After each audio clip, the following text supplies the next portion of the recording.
What's going on? It's Ethan here, back at it with another video. Today, we're going to be doing something a little different. It's not hunting, it's not fishing. It'll be a little how-to. Do an oil change on a Polaris Sportsman. This one here is from 2006. It is a 4-stroke, and it is a 500 horsepower engine. This is my first oil change on a four-wheeler. I'm not gonna lie with you. But I do have oil change essentials here as I do my own truck. So it's not much different. Same concept, oil filter, oil change, and same materials, just in different form here. So let's get right into it. I'll show you guys exactly what I have here set up for my first ever oil change on a Polaris Sportsman. As you may be able to tell, I got this four-wheeler up on a couple blocks just so I am a larger person. It'll be easier for me to slide in and out of this or underneath this ATV here. A few things that I recommend having. They're not all necessities, but they are very useful items for this. We'll start off with, well, of course, what you will need is the oil. So what I'll be using today is 2 quarts of Polaris PS4 oil, which is a 5W50 full synthetic 4-cycle oil. And then secondly, I got the Polaris oil filter. For this oil filter, the part number is 2520799. So other things that you will need. Of course, I got a funnel, a drip pan, a 3-jaw filter oil wrench. You can also use a traditional oil wrench. Some gloves, because it does get messy. You don't need them. I will wear them though. A wrench extension, a socket wrench kit, a rag, because it does get messy, as I said before. I also have a piece of cardboard underneath the ATV because we are working in the garage and try to keep the garage floor as nice as possible. Without further ado, let's get right into it. So what we're doing is taking this side panel off first just so we can get easier access to the oil and the coolant. While I'm here, I'm gonna fill up on coolant. This side panel is super easy to take off. First, you take off the seat, which I had already done because I needed to swap the battery on this ATV. And all it is nothing but a bunch of rubber grommets. There's 2 rubber grommets in here, and they just pop in and out. Don't have to worry about breaking anything. Don't need a screwdriver. Don't need a screw gun. Super easy. So that's what we're going to do first.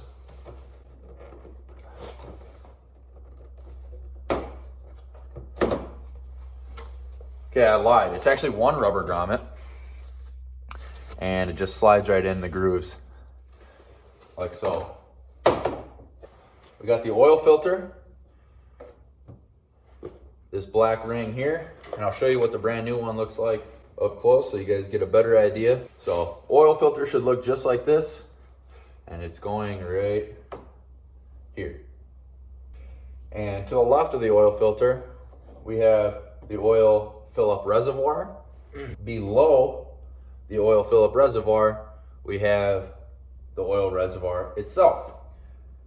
So what I'm told, and we're gonna figure it out right here, is a 14mm socket is what takes that nut right out of the said oil reservoir. So we're gonna put this drip pan directly below our nut to the oil reservoir and get a 14mm socket. Let's see if we can bust that loose and start draining some oil. But first, I'm gonna wear my protection.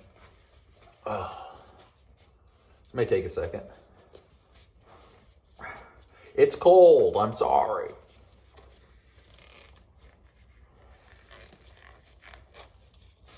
Alrighty, so here we have our socket. We're gonna bust that nut right here, right off of the oil reservoir. Let's see what we can do here. Oh yeah, it's ready to go. Nice. So it wasn't too tight. And there we go. Looks pretty white in there. And it does smell like fuel. So I think I did get some fuel in my oil, which is not ideal. Typically don't want that. It does affect the performance of the automobile. And I do see some creaminess in the oil. So I'm glad I'm doing this. So I just want to get this thing ready to go so we have no issues in the future. If you take care of it, it'll take care of you. That's kind of the general motto that we try to go by here. So the oil is pretty much drained out of the reservoir. Now what all I'm going to do here is pop off the oil filter. First, I'm going to see if I can do it by hand. I probably can't. I'm not Hercules. And then I'm going to use the wrench. So let's see if this thing was any tight at all. Yep, it's on there. So we're going to pop the socket wrench extension on there and use my 3-jaw filter wrench. This is all 3/8 size that I'm using this evening. Basically how it works, to my knowledge, is that said oil filter goes in here. As you turn, this crimps down, and it's gonna help us pull that thing off. All right, I trust it. Let's see. I'm gonna get this box ready to go for my old oil filter. The second I take that oil filter off, I'm just gonna drop it back in this box in which the new one came in. When doing this, keep in mind when you take this oil filter off, here's the new one for an example.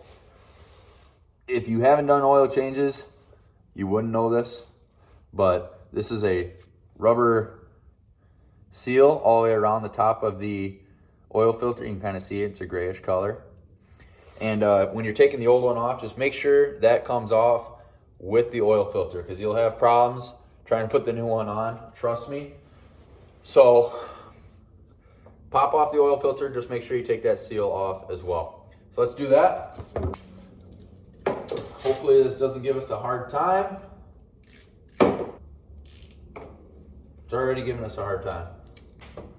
I don't know how to use this thing yet. Okay, you just gotta tighten it down, or what?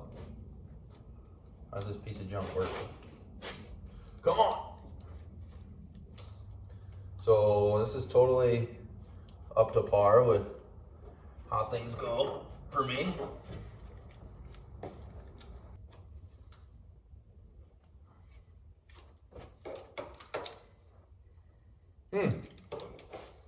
So I'm having a pretty difficult time here getting this oil filter wrench to grip my oil filter,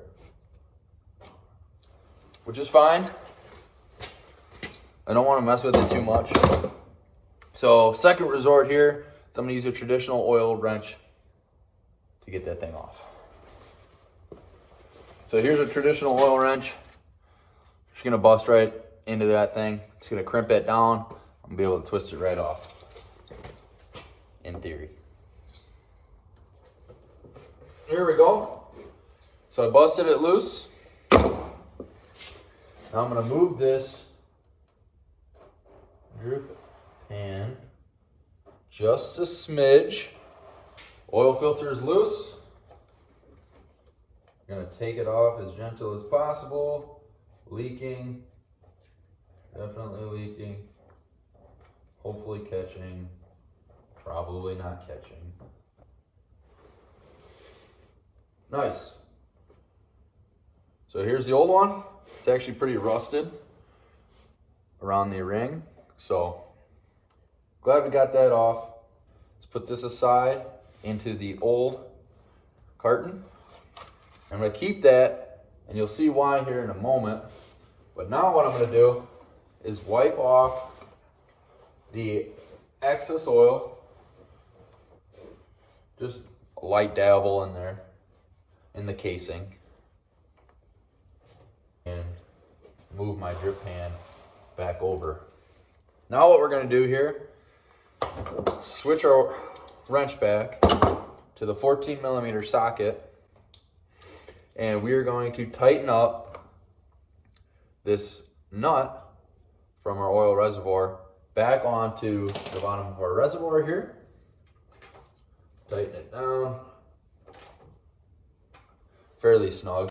Okay, so now that we got our oil filter off and we have our drain plug for our oil reservoir back on, what I'm going to do here is I'm going to take some of the excess oil that's sitting on top of this oil filter, and I'm just going to rub my finger around this old seal and put it on this new seal. That helps tighten things up when you put the new one on. Some folks like to pour oil into the reservoir prior to doing this. I don't like the risk of overflowing, so I'm not going to do it.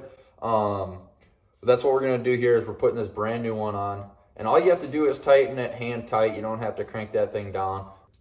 Takes some of this old oil from the old filter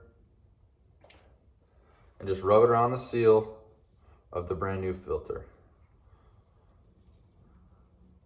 So once you got that lubricated, you can now ditch your old oil filter, and we're going to put this back onto our casing. Just hand tight. So now, acknowledging that you have the drain plug tightened and you have the oil filter on, now it's time to fill up your oil. So here we got the PS4 by Polaris, which is made for this Polaris ATV, Polaris Sportsman 4-stroke PS4. Gonna just pop one of these bad boys open, get my oil cap off, take my oil funnel, and we're gonna start filling this up. Oh, and it looks like the oil cap is actually more snug than the drain plug itself. Good Lord. There we go.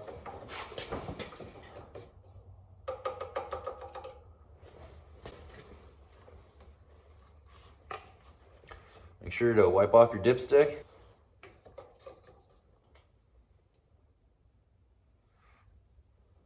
For the most part, this is a very simple task.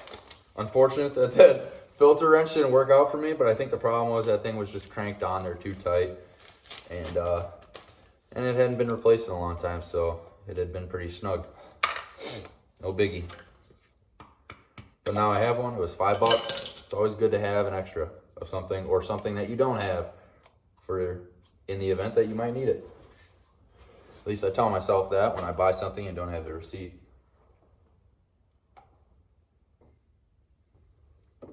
Okay. 2 quarts are now in the reservoir. Now that that's all done, I'm going to let it run here in a few minutes. But before I do so, I'm actually going to pop some new coolant in. So coolant reservoir, for those of you that are wondering, is directly above the oil reservoir. It does have some safety caps, so it's got the red cap and this green safety cap. And now your bug can. What I'm going to be using is this pre-diluted 50/50 extended life antifreeze coolant. I got this at Walmart, Super Tech. This big gallon jug was like $7, if that. Just fill up. There's a line that says minimum and there's a line that says maximum. Right now I am very low on coolant.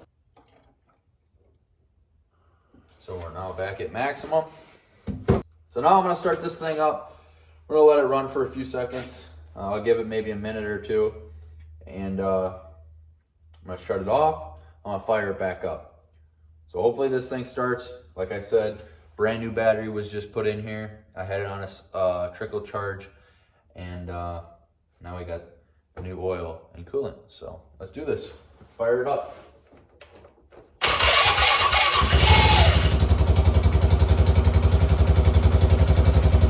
And while it's running, I'm going to clean this mess up. I'll get back to you.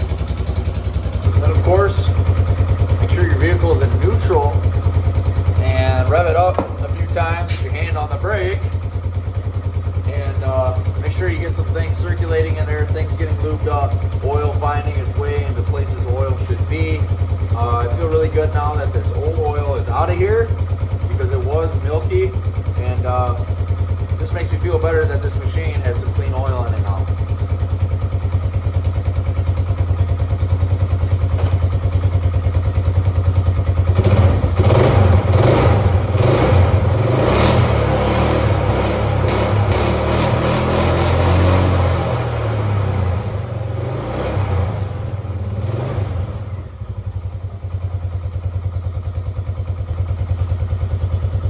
All right, I'm gonna let it run for a few more minutes.